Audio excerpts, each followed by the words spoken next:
최근 2, 3년 사이 서울 수도권 일대에 우후죽순 들어선 초대형 건물, 지식산업센터입니다.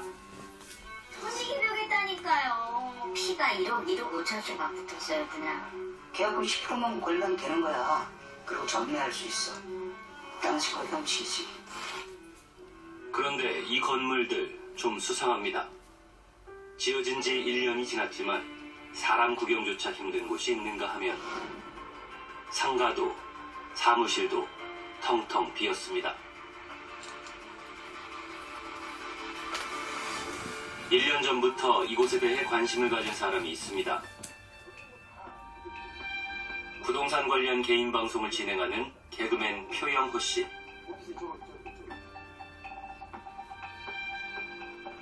지난해 2월부터 지식산업센터를 저희 표영호TV에서 취재하면서 우리 경제에 큰 뇌관이 될 수 있다라고 여러분께 말씀을 드렸는데요. 이야, 진짜 이건 너무 놀랐다. 아니, 너무 놀라워서 믿어지지가 않아요. 매도하겠다고 하는 매물이 700개가 넘습니다. 6개월 전에 왔을 때도 여기가 다 비어 있었는데 지금도 다 비어 있네요. 1년 전보다 비교해서 나아진 게 없어요. 지금 여기 공실 상태는 지금 오피스 공실은 얼마나 됩니까? 지금 오피스는 공실률이 한 50% 여기가 되고 있습니다. 상가는 지금 몇 퍼센트 정도 공실이라고 봅니까? 상가는 거의 지하 1층 빼고는 거의 비어있다고 보시면 돼요. 표영호 씨가 지식산업센터에 관심을 갖게 된 이유가 있다고 합니다. 공실이 이렇게 어마어마한 상상을 초월할 정도로 많이 있는데도 지금도 또 인허가를 받아놓고 공사를 들어갈 곳도 300여 곳이 넘거든요. 이거를 아무도 말하지 않길래 다들 아파트 얘기만 하고 있길래 그러니까 그게 염려가 돼서 한 1년 반 전부터 제가 이 이야기를 했었죠. 부동산 프로젝트 파이낸싱, PF로 유동성 위기를 겪고 있는 태영건설이 결국 기업 구조 개선, 워크아웃을 신청했습니다. 최근 부도 위기를 맞았던 태영건설도 지식산업센터 건설에 적극 참여했습니다. 구로와 영등포를 비롯해 10곳의 시공을 직접 맡았습니다. 그러니까 그 태용을 그러면서 이게 지사람이 분양하면 돈이 되는구나. 건설사만 하지 않고 시행까지 참여한 것 같아요. 현대지식산업센터 가상퍼블릭. 대형 건설사들도 앞다투어 지식산업센터를 짓기 시작했고 초대형 복합단지가 시장의 대세로 자리 잡았습니다. 그런데 지난해부터 상황이 급변했습니다. 수만 평에 달하는 지식산업센터 부지들이 착공도 못한 채 처분을 기다리고 있습니다. 지금 지식산업센터에는 무슨 일이 벌어지고 있는 걸까요?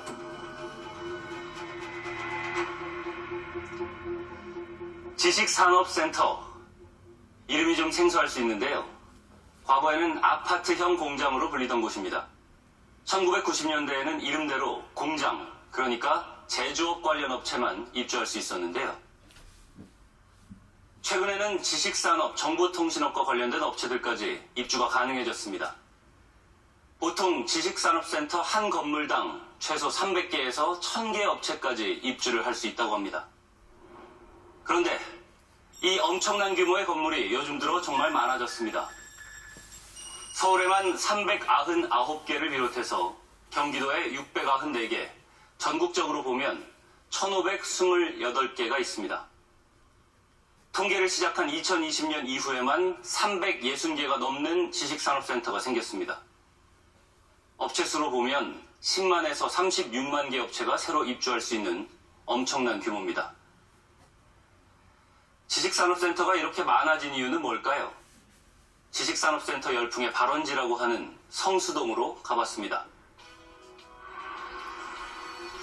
최근 서울에서 MZ세대들이 가장 많이 찾는다는 성수동.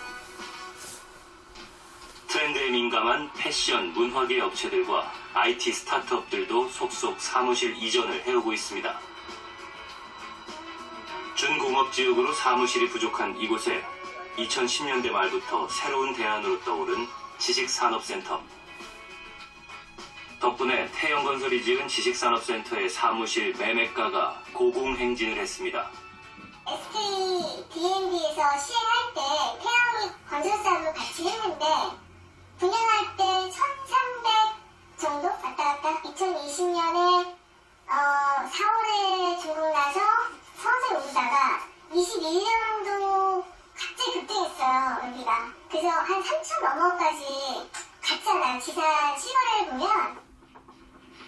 3.3제곱미터당 1,300만 원 하던 사무실이 3년 만에 3,300만 원까지 올랐습니다.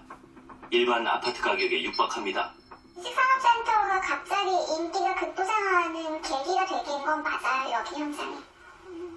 영등포나 이런 쪽까지 다 확정되게 한 곳인 건 맞아요. 여기 왔다가 여기 너무 좋아서 여기 사고 싶은데 다 놓친 분들이 오로로 이제 다른 영등포 생각공장 가가지고 또 줄 서서 사고.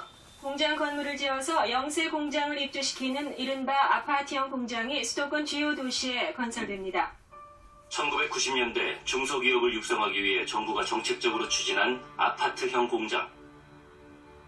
아파트 공장 분양 시 자금의 90%를 저이자로 융자해주고 각종 세금 감면 혜택을 주는 등 적극 지원할 계획입니다. 2010년 지식산업센터로 이름이 바뀌었고 입주 업종도 확대됐습니다.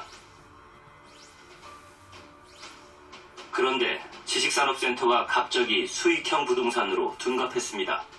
무슨 일이 있었던 걸까요? 집값이 다시 가파르게 올라가자 정부가 오늘 강도를 더 높인 대책을 내놓았습니다. 집을 여러 채 가지고 있으면 이 정도 세금은 각오하라는 듯.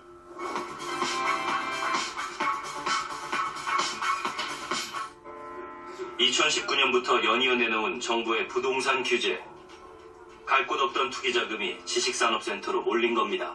지식산업센터 같은 경우는 이제 이 소액으로 사실 딱 이 투자가 더 가능하기 때문에 투자자들 입장에서는 왜 아파트형 공장을 얘기하냐면 공장인데 아파트 시장 잘 팔린다 라고 해서 아파트형 공장이라고도 부릅니다. 지식산업센터가 굉장히 또 많이 사람들이 참여할 수밖에 없었던 게 대출이 90% 나와요. 90%.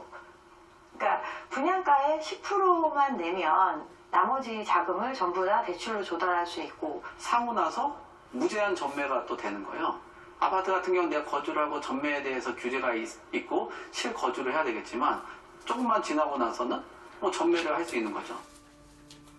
지식산업센터는 아파트와 달리 대출 규제가 없어 분양가의 대부분을 대출로 해결할 수 있습니다. 거기다 취득세, 재산세 등 각종 세금 감면 혜택까지 주어집니다. 특히 분양권 전매가 가능해서 자금이 대거 몰렸고 분양 때마다 경쟁이 치열했습니다. 한 교실을 분양하는데 뭐 10사람이 대기하고 있다는 그런 상황인 거예요. 그러니까 물건은 얼마 없는데 가져가기 따라서는 많다 보니까 줄 서 있는 상황이어서 추첨제로 하는 경우도 있고요. 초치기라고 그래가지고 뭐 10시에 땡겼을 때 돈이 딱 들어왔을 때 주는 형식. 초치기 방식과 당첨 확률을 높이는 꿀팁에 대해서도 안내를 해드리겠습니다. 저도 요즘 굉장히 연습하고 있는 부분입니다. 정말 피나는 연습을 해야 됩니다. 그리고 광 케이블이 깔린 데가 빠르니까 뭐 PC방에서 한다거나 아니면 IT 전문가를 초대한다거나. 자, 넣을게요. 저희 현장의 경우 경쟁이 치열해서 제가 좀 일찍 넣었네요. 결과는 실패. 여러분은 연습하셔서 원하는 로얄로지 잡아가세요. 화이팅! 2020년 초치기가 등장할 정도로 분양 열기가 뜨거웠던 때, 경기도에 있는 한 지식산업센터를 어렵게 분양받았다는 임정희 씨. 그녀가 분양받은 지식산업센터는 2022년 10월 입주를 시작했습니다. 그런데 1년이 지나도록 사무실은 여전히 비어 있습니다. 나만 공실이 있는 게 아니라 여기 거의 다 비어 있어요. 지금 30%만 들어와 있다고 그러더라고요. 당시 임정희 씨가 지식산업센터를 분양받은 이유가 있다고 합니다. 이게 우리 교회예요. 이게 우리 남편 교회. 여기 이 안에서 제가 반주하고 있는 거지. 3년 전 교회 목사였던 남편이 세상을 떠나면서 노후가 걱정됐다는 임정희 씨. 그래서 지금까지 그냥 남편하고 둘이 살다가 자식한테는 손 안 벌리고 살다가 이제 하늘나라 가시니까 정말 막막하더라고요. 생활비가 없어서. 그러던 차에 부동산을 하는 지인의 소개로 알게 됐다는 지식산업센터. 무엇보다 입지 조건이 마음에 들었다고 합니다. GTX 개통과 지하철 7호선 연장, 거기에 법조타운까지 들어온다고 했습니다. 서울에 있는 민야가이시 맨 앞자리 강남까지 빠르게 진입 가능한 GTX C노선과 지하철 7호선 연장 추진 등 편리한 쾌속교통망, 옥황문화융합단지 개발로 드리는 다양한 인프라. 내 돈이 얼마 안 들어간대. 그래서 10% 정도만 내면 된다고 그래서 또 월세가 1000에 하나당 1000에 100만 원씩, 120만 원씩, 100에서 120만 원을 받는다. 내가 좀 노후에 대책이 조금 되겠다. 그렇게라도 해서 살려고 그 목적이 거기였던 거지. 전용 면적 57제곱미터의 사무실 분양가는 약 2억 4천만 원. 계약금 4,800만 원을 마련해 사무실 2개를 계약했습니다. 나머지 분양대금은 완공 후 지불하는 조건이라 더 부담이 없었다고 합니다. 맨날 지고 있는 거 가서 보기도 하고 1년 내내 그거 올라가는 거 보고 아우 좋다 좋다 이랬거든요. 그런데 그녀의 꿈은 완전히 무너졌습니다. 월세를 받아 대출 이자를 갚고 나머지는 생활비로 쓰려고 했지만 월세는 안 나가고 금리가 급등했습니다. 사무실은 1년 넘게 공실입니다.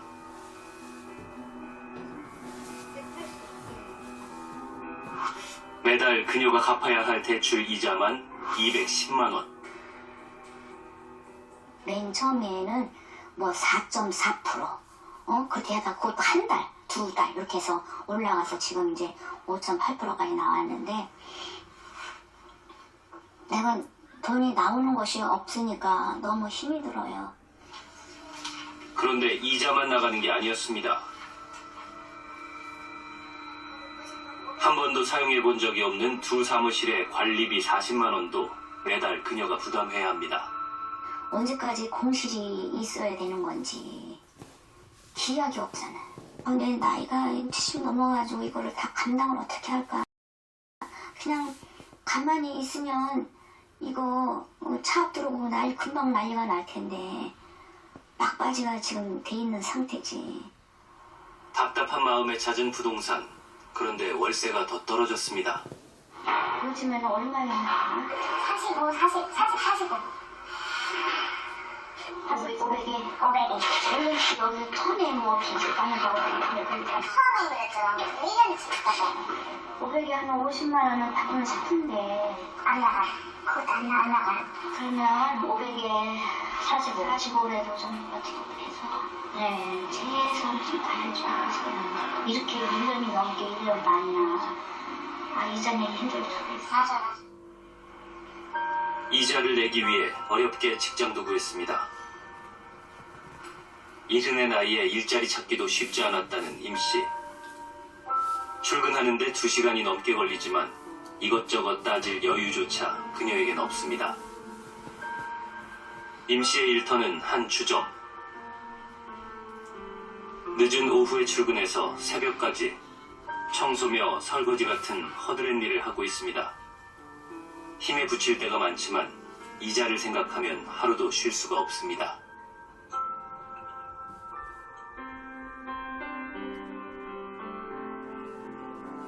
그녀에겐 정말 방법이 없을까? 차라리 부동산에다가 그냥 50%를 감면해서 그냥 파세요. 저는 그렇게 보내드리고 싶어요. 어차피 떨어지게 돼 있어요. 지금 선생님뿐만이 아니거든요. 누가 반값에 저걸 누가 사주냐고요. 그래도 안 사는데. 해보시고 그거 외에는 방법이 없어요. 변호사는 반값에라도 빨리 처분을 하라지만 그마저 쉽지 않은 현실. 마땅히 해결할 방법이 없어 더 답답합니다.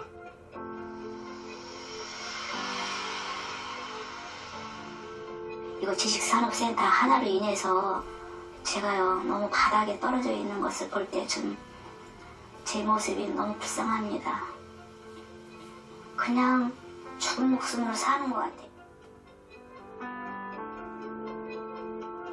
임정희 씨처럼 지식산업센터를 분양받았다가 고통 속에 하루하루를 살고 있는 사람들이 많습니다. 그것 때문에 저는 빚을 너무 떠안아가지고 이혼하고 엄마는 집을 날리고 집도 없이 지금 멀쩡히 살아요. 진짜 이것 때문에 진짜 가정이 파탄나게 생겼어요. 신랑이 이거 하지 말라고 했는데 저는 그래도 애를 좀 잘 키워볼 욕심에 너무 힘들어. 사실은 동생 몇 달 전에 자살을 했어요. 식구들까지 다 힘들게 갖고 되게 그것 때문에 힘들어했어요. 부동산 호황기의 끝자락에서 마지막 기회라 생각했던 지식산업센터가 분양받은 사람들을 궁지로 내몰고 있습니다. 분양받은 사람들 대부분은 계약금 10%만 내면 살 수 있고 전매까지 가능하다는 말에 쉽게 계약서에 사인을 했다고 합니다. 그런데 3, 4년 전 부동산 호황기에 분양받았던 지식산업센터가 최근 잇따라 완공되면서 공실 문제가 심각해졌습니다. 매물은 넘쳐나는데 살 사람이 없습니다. 임대도 어려워서 대출 이자를 갚느라 분양받은 사람들이 힘들어하고 있습니다. 그렇다면 시행사에서 입주할 업체가 많아 수요 걱정은 없다고 장담했던 곳은 어떨까요? 최고의 투자처로 각광받았던 지식산업센터를 찾아가 봤습니다. 세계 최대 규모의 삼성 반도체 공장과 겨우 200m밖에 떨어져 있지 않은 곳에 위치한 지식산업센터가 있습니다.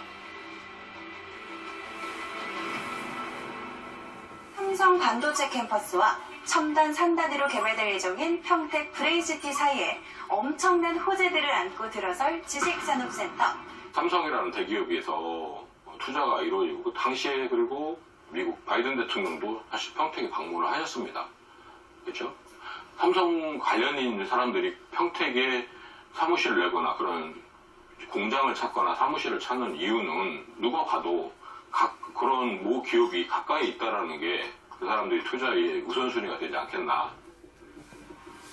그런데 분양받은 사람들 가운데 일부가 10달째 입주를 거부하고 있습니다.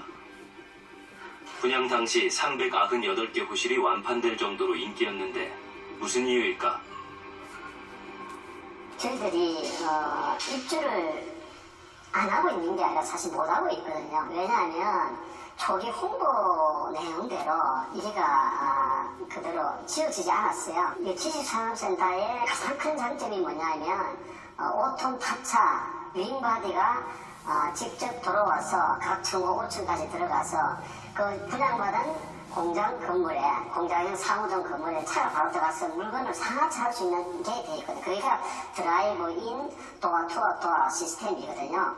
일명 드라이브인 시스템인데요. 2층까지만이 아니라 지하 1층에서 지상 5층까지도 차량이 진입할 수 있습니다. 5층까지요?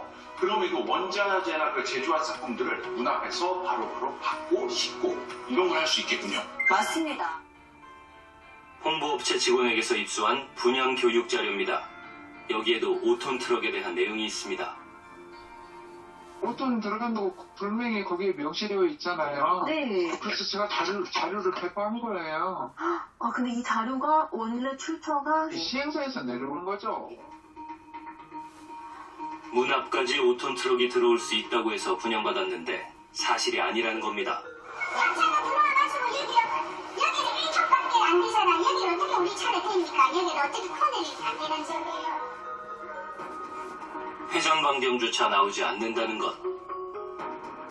그런데 애초에 이 건물은 5톤 트럭이 진입할 수 없는 구조였습니다. 어떤 탑차가 5.4m, 4.5m 돼야 된다는데 입구 자체부터 3.2대니까 차가 진입 자체가 안 됩니다.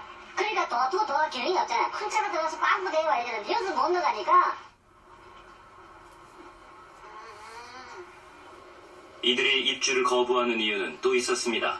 우리는 대륙은 줄 알고 이게 들었거든요. 2층에 대륙은 엄청 상가라고 얘기를 했고 일본 국도하고 도로 접근거리 좋아서 상가가 아주 유리한 조건이 된다. 이거 홍보물이에요. 이게 한번 보세요. 여기 이렇게 노랗게 불을 켜둔 건 근린생활시설입니다. 그러니까 건물 1층이 되겠는데요. 현재 인근 지역의 유일한 대로변 1층 독점 상가입니다. 건물이 대로변에 있다는 시행사의 말과 달리 건물과 일본 국도 사이엔 꽤 넓은 완충 녹지지대가 있습니다. 심지어 건물과 녹지 사이에 펜스까지 쳐져 있는 상황. 대로변으로 나가는 길은 작은 쪽문 하나가 전부입니다. 건물이 활성화되려고 하면 아까 얘기했지 1번 국도하고 연결이 돼야 되거든요. 거기가 약속하면 다른데 전혀 안 됩니다. 시청에 알아보니까 녹지 지역이라서 인도를 낼 수가 없답니다. 대로변 독점 상가라고 비싸게 상가를 분양받았던 사람들은 낭패를 보았습니다.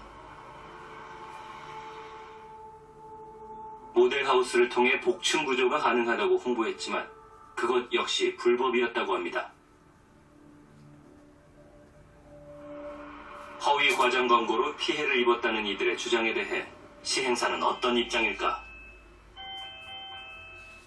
과장 그건 이제 저희가 판매를 목적으로 하다 보니까 그게 그 기준이 유혹하긴 합니다. 그런데 더 중요한 건 저희들도 지금 구도 일부 직전이거든요. 사실은 저희 또한 분양받은 사람들 가운데 일부는 입주를 거부한 채 시행사에 분양 해지를 요구했다고 합니다. 해지를 해달라 했더니 해지를 못했는데요. 해지를 하려면 계약금, 중도금 오차까지 낸 거 60%, 그리고 그동안 중도금 이자까지 하고 또 10% 부가세 받은 거 다 토해내면 해지를 해주겠다. 내가 화를 냈죠. 내가 그러면 80%를 토해내는데 이건 어디 도둑놈 신고 아니냐. 그래서 우리가 부동산이 내놨죠. 부동산 내놨더니 하는 말이 부동산에서 여기가 입주가 되겠냐고. 안 된다. 이들은 가뜩이나 부동산 시장이 어려운데 건물까지 잘 지어지지 않아서 임대가 더 안 나간다고 주장합니다. 인근 부동산을 찾아 현재 이곳의 임대 상황을 알아보았습니다. 신도들에 정리해놨어요. B, 지하, 1층부터 순서대로 해놓은 거죠. 이걸 저희들이 이렇게 일을 하는데 결과가 없으니까 맥까지 물이 다 소리가 가는 거예요. 심지어 관리비원데 그냥 써가 있는데 그 정도로 심각하게 임대가 안 되니까 오히려 답답한. 매물은 쌓여갔는데 바로 옆에 새로 입주한 지식산업센터의 물건까지 더해져 현재 임대 물건만 500개가 넘는다고 합니다. 그리고 여기 앞으로 추가로 들어올 게 4개나 더 있어요. 삼성전자가 있으니까 수요가 충분하다고 이렇게 분양을 했지만 막상 뚜껑 열고 보니까 그만큼 기대하고는 너무 길이가 큰 거죠. 그런데 취재 과정에서 더 충격적인 이야기를 듣게 됐습니다. 실제로 지금 여기 산업단지 삼성전자를 중심으로 이런 지식산업센터가 한 20개 정도 현재 준공이 떨어졌거나 공사 중이거나 그런 것들이 한 20개 정도가 현재 있는 상황입니다. 그렇다 보니까 지금 수요 공급 안 맞아서 공급이 너무 많다 보니까 공실이 많이 발생하고 전체가 입주되기까지는 사실 기약이 없다고 봐야죠. 삼성 반도체 공장을 중심으로 반경 3km 이내에 무려 20개나 되는 지식산업센터가 있다는 것. 심지어 2년 전 입주를 시작했는데 입주율이 25%밖에 안 된 곳도 있습니다. 1층 상가는 아예 텅 비어 있습니다. 문제는 인근의 지식산업센터 건물이 계속 지어지고 있다는 것. 평택시가 건축 허가를 계속 내주고 있다는 건데요. 어떻게 된 일일까? 거의 시에서 전체적으로 그 토지를 관할해서 개발을 하면 그 수요 예측이 가능하죠. 그리고 이거는 개인이 개발자가 돼서 이제 들어와서 사는 사업이잖아요. 이거를 저희가 예측하기가 너무나 어렵고 이거를 허가 조건에 맞으면 허가를 해줄 수밖에 없는 거죠. 지금도 들어오면 지금도 고인 공급이 과잉이지만 들어오면 안 해줄 수가 없어요. 평택뿐 아니라 서울 수도권 일대가 다 비슷한 상황입니다.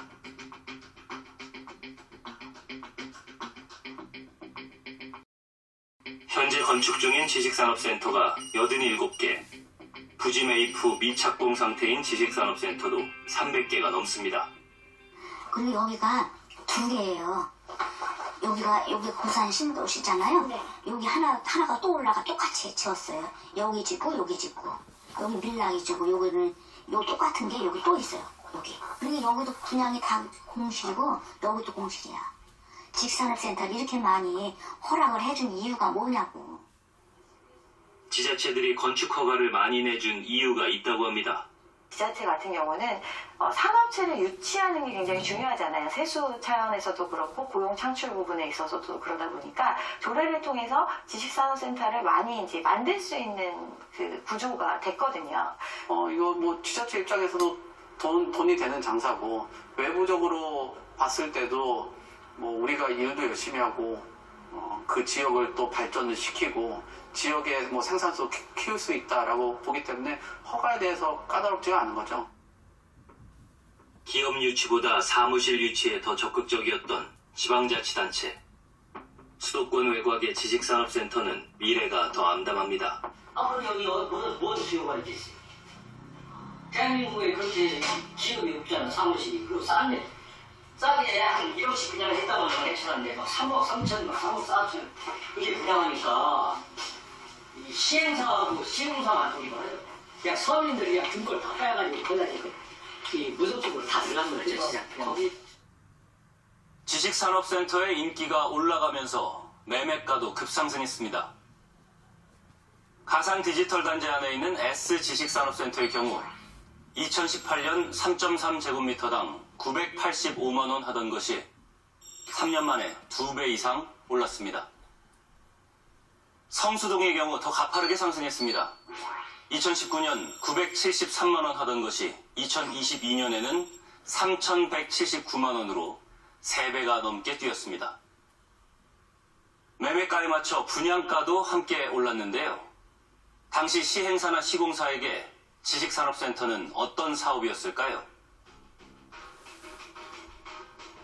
성수동에서 시작된 지식산업센터 열풍은 수도권 전역으로 퍼졌습니다.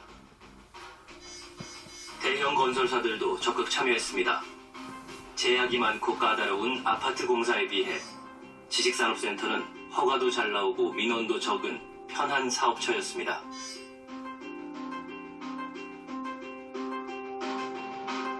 태영건설 역시 지식산업센터 10곳에 시공사로 참여했습니다. 당산에도 그때 2020년도 막 분양을 했는데 그 분양 잘 됐어요. 당산역에. 또 구로동까지 분양을 이제 3편으로 또 태영건설 같이 이렇게 했잖아요. 그래서 그 태영에 들어가서 이게 지산이 분양하면 돈이 되는구나. 당시 건설사에게 지식산업센터는 돈 되는 사업이었다고 합니다. 사실 지산이 투자 대비 수익이 좋아요. 건설하는 사람 입장에서. 이건 아파트 짓는 금액이랑 비슷한 거예요.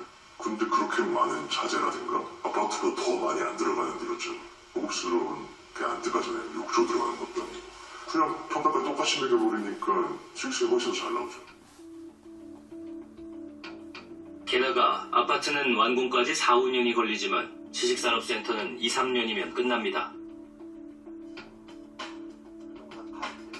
사업을 개발하는 시행사에게도 지식산업센터는 황금알을 낳는 사업이었다고 합니다. 실제로 수익률이 예전에 처음에 시작할 때는 보통 한 7에서 한 10% 사이의 수익이면 크고 볼륨이 크다 보니까 큽니다. 액수가. 그걸 보고 시행사가 사업을 했는데 점점 이제 분양가도 올라가고 분양이 잘 되다 보니까 수익률이 한 15%대까지 급증하게 되면서 그래서 이제 공격적으로 이제 진행하게 된 겁니다. 그러다 보니 시행사와 건설사들은 부지 개발에 더욱 열을 올렸다고 합니다. 특히 성수동 땅은 매입 경쟁이 치열했고 땅값은 천정부지로 치솟았습니다. 2022년 한 시행사가 업무시설 개발을 위해 매입한 이 땅도 시세보다 훨씬 비싸게 거래됐습니다. 이게 평균 단가가 1억 6천 정도 나오거든요. 그때도 사실은 조금 비싸게 됐다고 생각은 들어요. 성수동 거의 최고까지 갔으니까요. 여기가 정신없이 오를 때였는데도 그때 당시엔 좀 비싸게 샀지. 그 당시 누력이 안 됐었어. 아까 1억 5천만 원 넘게 해서 분양을 해야 되고 그건 일본 아파트도 있어. 천억원에 달하는 토지 매입 자금 대부분을 시행사는 대출로 마련했습니다. 이른바 부동산 PF입니다. PF는 프로젝트 자체의 사업성을 보고 금융사가 대출을 해주는 것을 말합니다. 브릿지론이라는 1차 PF로 시행사는 토지를 매입하는데 이때 금융사는 시공사의 채무 보증을 요구합니다. 이후 시행사는 분양을 진행하고 다시 본 PF를 받아 이자가 비싼 브릿지론을 갚고 공사비를 마련합니다. 준공과 함께 분양 대금이 완납되면 시행사는 본 PF를 갚고 사업을 청산합니다. 분양이 잘 됐을 경우 PF는 문제될 게 없습니다. 하지만 분양이 안 될 때 문제가 생깁니다. 지식산업센터나 아파트 같은 것들은 분양해서 들어오는 계약금, 그 후에 들어오는 중도금으로 이제 공사비를 충당을 해야 되는데, 분양이 안 돼버리면 어느 시점부터 자금 흐름이 막혀버리는 거죠. 분양이 안 되면 본 PF가 막히고 브릿지론을 갚을 수 없게 됩니다. 이 빚은 보증을 선 시공사가 떠안을 확률이 높습니다. 기거주 부동산 PF도 현재 굉장한 위기 상황입니다. 초기 단계인 브릿지에 굉장히 많은 자금이 몰려있다는 겁니다. 브릿지 단계에 있는 자금들이 이율이 높습니다. 그리고 리스크가 가장 큽니다. 수많은 고금리 이율로 쌓아왔던 PF 자금이 상환받을 길이 없다는 거거든요. 개발의 주체들이 너무 과한 개발 수익을 기대를 해봤고 토지를 높은 가격에 매입을 하고 또 시공사들이 어떤 보증을 해주고 금융사들과 증권사들이 뛰어들어서 지금 이 상황이 발생됐다라고 보는 거거든요. PF로 유동성 위기를 겪고 있는 태영건설이 결국 기업 구조 개선 워크아웃을 신청했습니다. 태영건설 역시 채무 보증을 섰던 PF가 문제가 돼 워크아웃을 신청한 것. 태영건설의 PF 보증 규모는 4조 5천억 원에 달한다고 합니다. PF는 비단 태영건설만의 문제가 아닙니다. 한 중견건설사가 참여했던 지식산업센터 현장. 원래 지식산업센터가 들어와야 될 부지인데 지금 보시는 것처럼 아무것도 안 하고 있고 처음 분양한 상태 그대로 그냥 보존하고 있는 그런 상태예요. 아주. 분양 후 2년이 지났지만 연면적 13만 제곱미터의 넓은 부지에는 잡초만 무성합니다. 현장엔 모델하우스가 철거되지 않은 채 방치돼 있었는데요. 이 그 아파트 브랜드잖아요. 그 아파트에 그래서 건설사 튼튼하다, 유명하다 이러면서 홍보했었죠 그때. 안에 사람들이 가득 찼었나 봐요. 네, 안에 막 가득 차 있었죠. 분양 당시 열기는 뜨거웠지만 실제 분양은 40%가 채 되지 않았다고 합니다. 성공에 특화된 시스템과 클래스가 다른 신개념 온라이브 오피스의 시작. 비즈니스를 위한 완벽한 저조한 분양 실적 때문에 본 PF 대출이 막혔습니다. 문제는 당시 분양받았던 사람들에게 시행사가 계약금을 돌려주지 않고 있다는 것. 분양가는 한 5억, 그 다음에 평수로 치면 한 40평 저를 2개 계약을 했죠. 계약금은 한 10%니까 한 1억 조금 넘게, 한 1억 2천 정도 들어간 것 같아요. 공사가 진행이 안 되자 시행사에 수차례 문의를 했다는 권영재 씨. 공사하고 계신 거 맞나요? 그러니까 요즘 대출, 분양이 좀 저조해서 계획승인이 안 나서 지금은 시작을 못하고 내년쯤에 할 거예요 다시 이렇게. 그 다음에가 됐는데도 공사를 안 하니까 시행사에 문의를 했는데 담당자들이 없다. 권 씨는 시행과 시공을 맡았던 건설사를 상대로 소송을 제기해 이겼습니다. 그런데 계약금을 돌려받지 못했습니다. 어떻게 된 일일까? 해당 건설사를 직접 찾아가 봤습니다. 사람이 없어요. 지옥이. 정치된 게 아니고 연기가 된 거니까 어떻게 보면 아무튼 이제 해자가 어려우니까 그렇죠. 공사는 중지됐는데 계약금은 받을 길이 없습니다. 본인이 없는 건 맞는 것 같아요. 저도 소송하면서 좀 알게 되는데 자기 자본이 없는 것 같아요. 진짜 그냥 대출 받아서 해야 되는데 대출 안 되니까 공사가 중지. 분양자들 돈은 이미 썼어. 없어. 끝. 우리 모르겠어. 이렇게 나온 거 같아요. 보신 것처럼 PF 문제가 비단 태형건설만의 문제는 아닙니다. 최근 3, 4년 사이 건설사들이 경쟁적으로 지식산업센터를 지으면서 토지 매입 비용과 공사비가 크게 올랐고 PF도 급증했습니다. 부동산 경기가 악화하자 PF 대출을 감당하지 못한 건설사들은 부도 위기를 맞았고 치솟은 분양가는 온전히 분양받은 사람들의 몫으로 남았습니다. 지식산업센터의 위기, 과연 어디서부터 잘못된 걸까요? 막을 방법은 없었을까요? 중소기업을 육성하기 위해 정부가 정책적으로 지원하는 지식산업센터. 그런데 사실 임정희 씨는 기업과는 아무런 관련이 없습니다. 사업자 등록증이 있어야 업태 서비스 또 종목에는 경영 컨설팅업으로 되어 있거든요. 나 이게 뭔지도 잘 모르고 저도 이거 본지가 그냥 뻘로 가서 제가 뭐 어떤 컨설팅인지 저는 잘 경영도 안 해봤고. 그럼 컨설팅으로 그 사업자를 신청한 사람은 누구예요? 모르죠. 여기서 그냥 그렇게 해줬으니까. 회사원인 권영재 씨도 분양대행사의 안내로 사업자 등록증을 만들었다고 합니다. 지식산업 관련된 업종, 통신, IT 이런 데만 입주할 수 있으니까 자격증 이런 거 필요 없는 걸로 하나 잘 만들어놔라. 분양 전에. 그렇게 얘기하시더라고요. 그래서 하나 만들었었지 그때. 쪽은 뭘로 내셨어요? 저는 1인 미디어 창작 컨텐츠 유튜브 냈었죠. 실제는 그 유튜브 사업은 이제 하시지는 여기서 하나만 들어보게 다행이에요. 분양을 받은 사람들에게 사업자 등록증을 만들게 했다는 분양대행사 직원을 만나봤습니다. 정부에서 실입주, 위주로 해가지고 지식산업센터를 입주할 수 있게 만들어 놓은 상품인데 신탁, 시행, 시공, 대행사가 실질적으로 분양하는 분양 직원들에게 투자자도 이거는 분양받을 수 있다. 이렇게 설명을 하게끔 유도를 했죠. 세무서에 사업자 신청을 할 때도 별 문제가 없었다고 합니다. 예전 같은 경우는 지금 이제 허가 사항이거든요.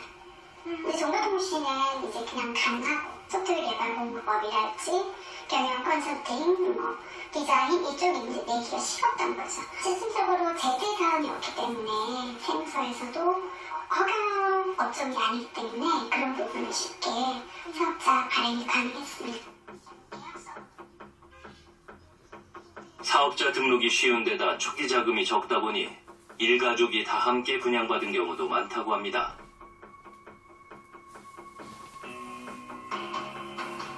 저 같은 경우는 이제 임대 목적으로 가격은 이제 5억 5천으로 해가지고 그렇게 해서 받았고요. 이제 저는 이제 한 채고 가족들을 이제 다 이렇게 하나씩 이렇게 받은 상황입니다.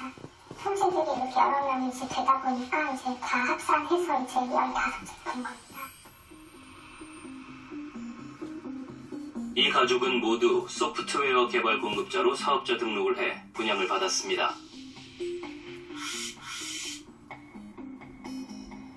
무분별하게 허가를 내서 분양을 했으면 그에 따른 어떤 책임감을 가질 수 있도록 어떤 행정기관에서도 준비를 해줘야 되는데 이런 부분은 어느 누구 하나 책임지지 않고 있습니다. 정부나 지자체가 관심이 전혀 없는 거죠. 90%까지 대출이 가능하고 취등록세 감면에 법인세 면제까지 정부는 각종 혜택을 주면서도 지식산업센터의 분양 자격을 제한하지 않았습니다.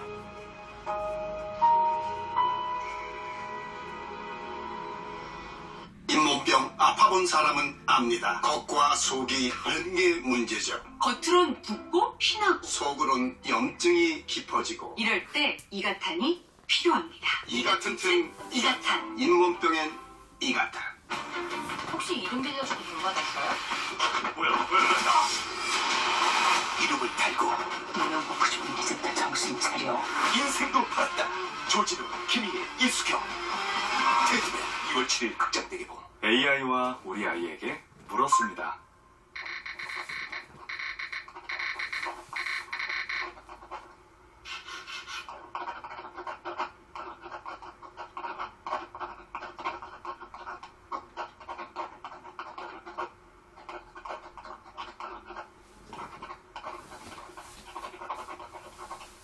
빠르게보다는 깊게 생각하는 힘을 키웁니다. 한우리 독서토론 논술. 지식산업센터가 투기 시장으로 전락하는 동안 진짜 혜택을 봐야 할 사람들이 역으로 피해를 입었습니다.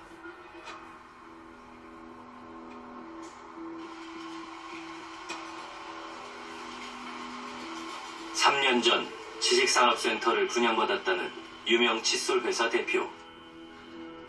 먼저 공장이 사실 서울의 강북구에 있었습니다.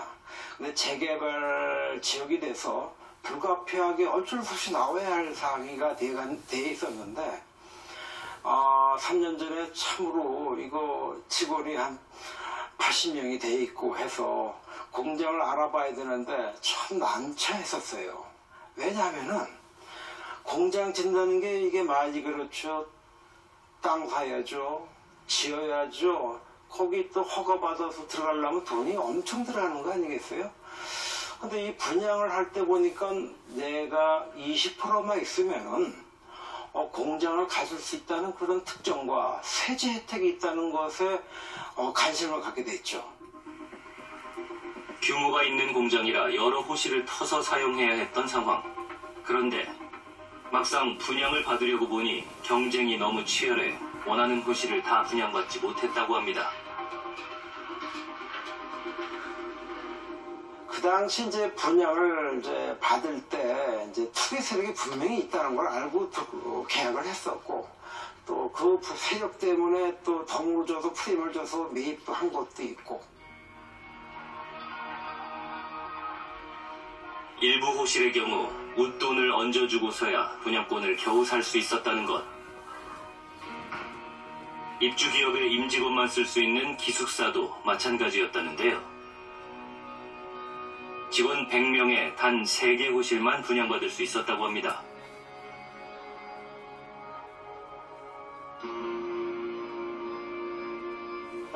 지금 기숙사가 아직 근로자가 들어가서 있어야 할 그런 장소인데도 불구하고 전체가 이 기숙사에 이 근로자가 들어갔다고 볼 수는 없죠. 앞으로 정책을 할 때 조금 입주 기업을 우선적으로 배정을 해서 혜택을 주고 이렇게 하는 것이 옳다고 봅니다.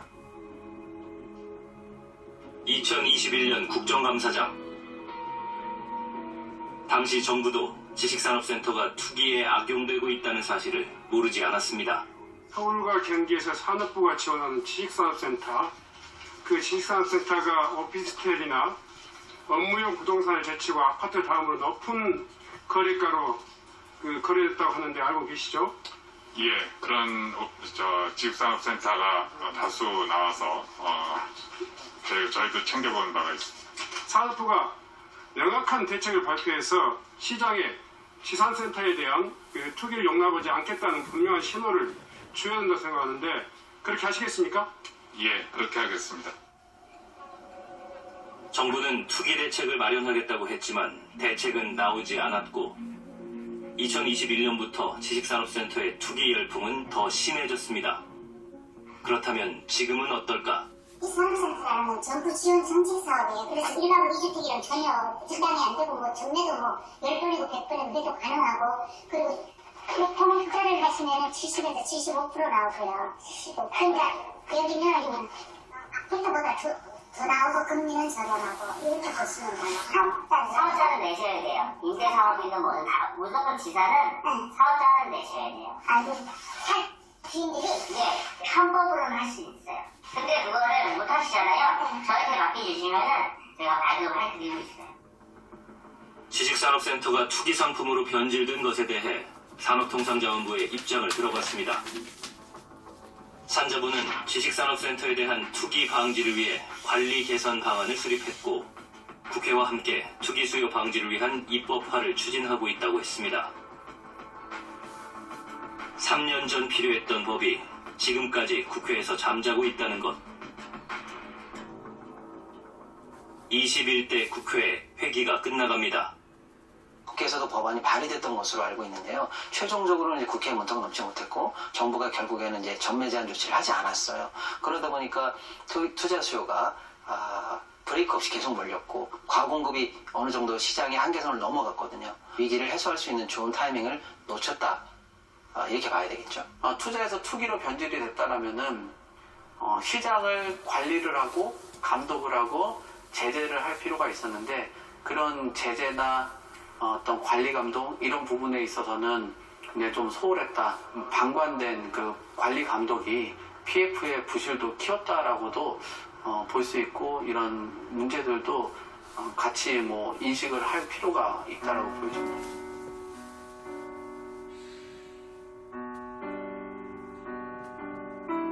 지식산업센터의 겨울이 깊어지고 있습니다.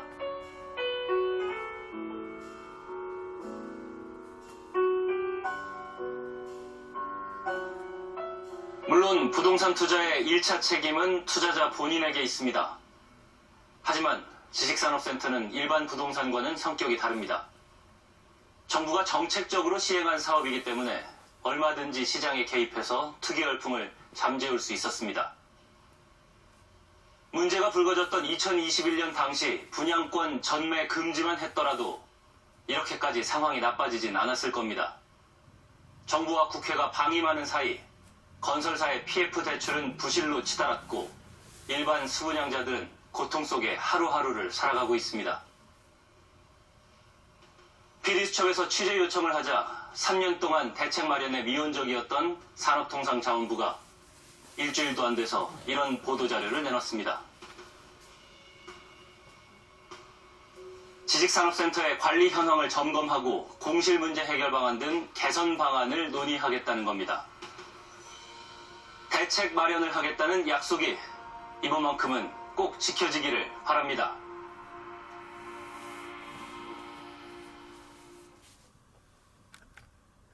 너가 미안해라고만 했어도